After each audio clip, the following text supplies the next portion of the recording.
Salut tout le monde, j'espère que vous allez bien les amis. On est parti pour une nouvelle vidéo.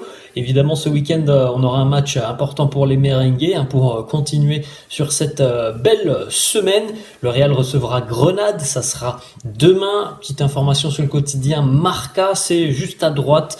Un petit encart consacré à Bellingham, El Galactico total. Bellingham qui, pour le moment, depuis son arrivée, a tout simplement des stats dignes des plus grandes légendes du club. On enchaîne avec la une du quotidien AS qui titre Rendidos à Bellingham, rendu à Bellingham. Tout le monde est unanime, hein, tout le monde s'exprime avec une grande admiration envers Jude Bellingham.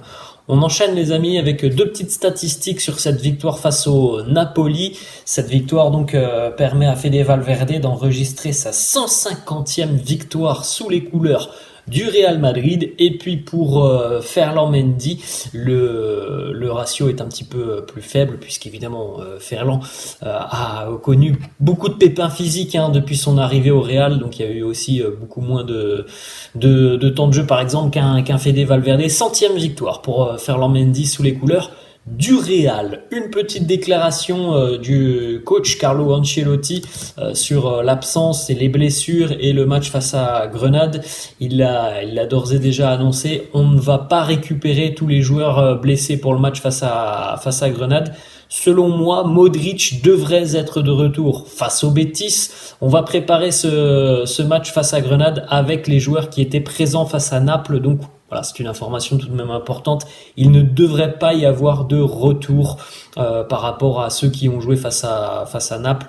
On est proche pour certains joueurs, mais normalement ça sera pas pour ce week-end. Une petite information sur la séance d'entraînement de la veille. Deux informations très importantes. Tchouaméni et Arda Güler se sont entraînés sur le terrain à l'écart du groupe. Évidemment, ils ne participent pas aux séances collectives, mais reprise en tout cas de la course. On verra notamment une petite photo d'Aurélien Tchouaméni. Thibaut Courtois, Eder Militao, Modric, Vinicius et Camavinga ont tous poursuivi leur processus de récupération. La petite photo dont je vous parlais il y a quelques instants, Aurélien Tchouaméni de retour sur les terrains. Alors vous voyez, déjà il porte pas de crampons, donc c'est une première étape tout simplement de son processus de retour. Il a des chaussures, des baskets tout simplement pour courir. Retour sur les terrains, retour avec le groupe lors de l'entraînement. Je pense que ça sera d'ici une dizaine de jours. Une autre information, puisque lui aussi était de retour sur les terrains, mais on n'a pas eu de photos. Arda Güler, visiblement, qui pareil en est au même stade que Aurélien Tchouaméni, reprise de la course en extérieur. Le retour d'Arda Güler, on le sait, il n'y a rien qui sera précipité. On a vu à quel point c'est très difficile depuis son arrivée d'avoir le jeune espoir turc en pleine possession de ses moyens. Donc là, il y a peut-être que du côté du Real, on a forcé sur le précédent épisode. Là, je pense que tout le monde a compris. Faut y aller prudemment avec Arda Güler. Donc le retour et la date pour le moment, il y en a pas en ce qui concerne le jeune Turc, mais c'est déjà une évolution, une avancée positive. Il est de retour sur les terrains en ce qui concerne la course. Autre information pour Kepa. Il était à l'entraînement hier, Kepa, mais vraisemblablement que l'on ne prendra pas de risque non plus côté Real. Lui évidemment aimerait jouer Kepa, mais du côté du Real, là aussi on avait annoncé au début que ça allait être une blessure assez légère pour Kepa. Au final, ça fait déjà, je crois, 3 semaines, voire pas loin d'un mois que Kepa est blessé. Donc potentiellement la semaine prochaine, on verra, mais ça devrait être un peu juste pour affronter Grenade ce week-end. Carlo l'a confirmé, on a vu ça il y a quelques instants. On a deux petites informations aussi, deux jeunes qui étaient présents à l'entraînement hier, Nico Paz et Théo Zidane, qui se sont entraînés avec l'équipe première.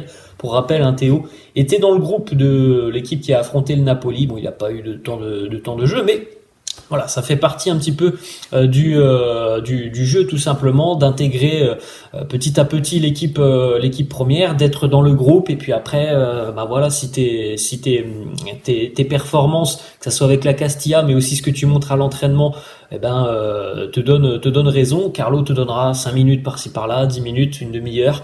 C'est ce qui s'est passé un petit peu pour Nico Paz très récemment. D'ailleurs, le quotidien AS affirme déjà que Nico Paz aura certainement l'opportunité d'être une nouvelle fois dans le groupe face à Grenade ce week-end, et il y a même d'ailleurs une grosse possibilité que Nico Paz obtiennent encore une fois des minutes. Regardez d'ailleurs les amis la réaction de Camavinga qui était en tribune face à Naples lorsqu'il a vu le but de Nico Paz. Voilà, il a répondu avec cette légende golasso, Eduardo Camavinga.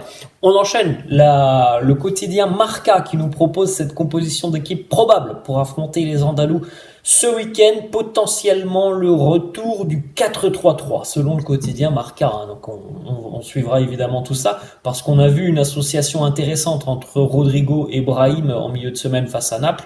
Là, on aurait donc le 4-3-3 avec Rodrigo, Rossellou et Brahim. Rodrigo à gauche, Brahim à droite, Rossellou en pointe. 3 milieux de terrain, Kroos, Bellingham, Valverde. Et puis, la charnière qui ne bouge pas énormément, même s'il y a le retour de Fran Garcia. Là-bas, Nacho, Lucas Vazquez et André Lunin.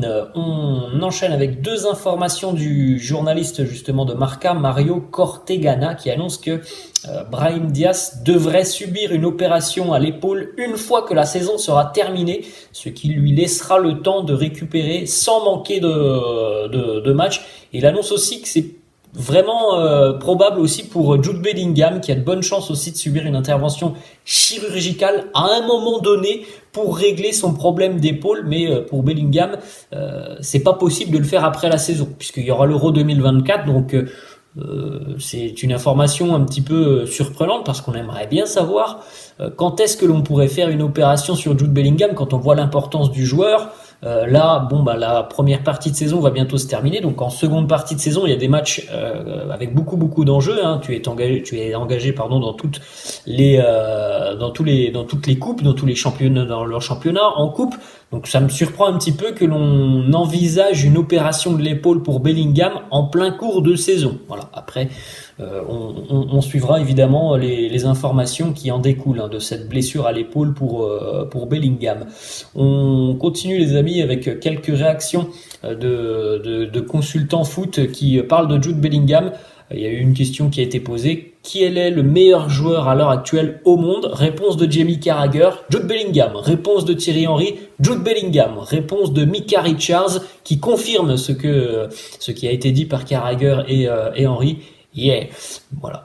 Je pense que franchement, il n'y a pas beaucoup de débats depuis le début de saison par rapport à la valeur ajoutée de Bellingham du côté du Real par rapport à son rendement. Très peu en Europe réalisent ce que fait Bellingham. Alors évidemment, on peut parler de Harry Kane par exemple du côté du Bayern, de Haaland du côté de Manchester City. Mais je pense que sincèrement en termes de buts, mais c'est pas uniquement les buts parce que Harry Kane et Haaland, franchement, ce sont des numéros 9. Alors oui, il marque énormément, mais Bellingham, il a cette capacité, cette faculté à marquer, mais aussi a vraiment aidé son équipe dans le jeu, a beaucoup travaillé pour son équipe, et ça en fait un joueur vraiment beaucoup plus complet dans tous les aspects du jeu qu'un simple numéro 9, d'autant plus qu'il n'est pas numéro 9. Donc franchement oui, moi je pense et je trouve que depuis le début de saison, il n'y a pas trop de place au doute, c'est bien lui le meilleur joueur au monde.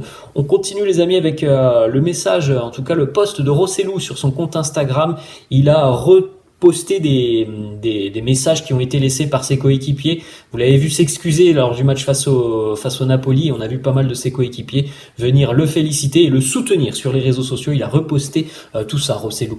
On a une petite information qui concerne Rodrigo qui vient d'être élu meilleur U23 du mois de novembre en Liga. C'est bien normal pour Rodrigo. 3 matchs, 4 buts, 3 passes D. C'est quand même une sacrée productivité sur le mois de novembre pour le Brésilien. On termine 2 petites déclarations. Premièrement, Robin Gosens, le joueur allemand de l'Union Berlin sur la dernière journée de Ligue des Champions face au Real. Il nous dit: on va essayer de mettre tout ce que l'on a pour pourquoi pas obtenir une place qualificative pour l'Europa League. Pour rappel les amis, le Real n'aura aucun enjeu sportif du côté de l'Union. Et puis pour rappel aussi, l'Union est sur une série maintenant, je crois que c'est plus de 15 matchs consécutifs sans la moindre victoire. Donc peut-être que d'ici là ils auront gagné, je leur souhaite. En tout cas, voilà, il y aura de l'enjeu du côté de l'Union, très peu au final du côté du Real. Et on termine, dernière déclaration, celle de Badri, le papa de Khvicha Kvaratskhelia, qui nous dit Khvicha a toujours rêvé et rêve encore de jouer pour le Real Madrid. Bon, on le sait, il n'a pas fait forte impression sur ce match face au Real. Kvaratskhelia, d'ailleurs, il a un petit peu de mal à confirmer ce qu'il nous avait montré la saison dernière. Alors, c'est pas forcément le même Napoli, il n'y a pas forcément autant de confiance dans son jeu et dans l'équipe, mais voilà, ça reste un joueur évidemment de grande classe. Kvaratskhelia qui rêve donc du Real. Voilà les amis, la fin de cette vidéo, j'espère que ça vous a plu. N'hésitez pas comme d'hab à lâcher un petit pouce bleu, n'hésitez pas non plus à vous abonner à la chaîne. Je vous laisse, vous dis à la prochaine. Ciao.